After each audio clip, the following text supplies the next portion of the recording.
ദൈവിക സാദൃശ്യത്താൽ സൃഷ്ടിക്കപ്പെട്ട മനുഷ്യന് ജീവശ്വാസമായി നിൽക്കുന്നത് പരിശുദ്ധാത്മാവാണ്. ക്രൈസ്തവ ജീവിതത്തിന്റെ ശ്വാസവും പരിശുദ്ധാത്മാവ് തന്നെയാണ്.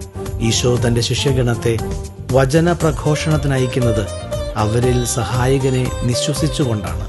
പ്രയാസങ്ങളിലും പ്രതിസന്ധികളിലും പരിശുദ്ധാത്മാവിന്റെ അടുപ്പമുള്ള സാന്നിധ്യം ധൈര്യമേകുന്നു. നിരന്തരമായ ആത്മാവിന്റെ ഇടപെടലുകൾ നമ്മെ നവീകരിച്ച് വിശുദ്ധരാക്കുന്നു. ക്രിസ്തുവിനെ പ്രസംഗിക്കുന്നതിൽ നിന്ന് നമ്മെ തടയുന്ന ശക്തികൾക്കൊരിക്കലും ക്രിസ്തുവിന്റെ ശിഷ്യരെ തോൽപ്പിക്കുവാനുമാകില്ല.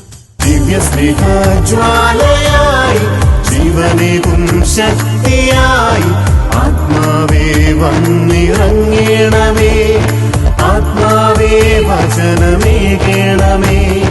ദിവ്യസ്നേഹജ്വാലയായി ജീവനേകും ശക്തിയായി ആത്മാവേ വന്നിറങ്ങണമേ, ആത്മാവേ വചനമേകണമേ.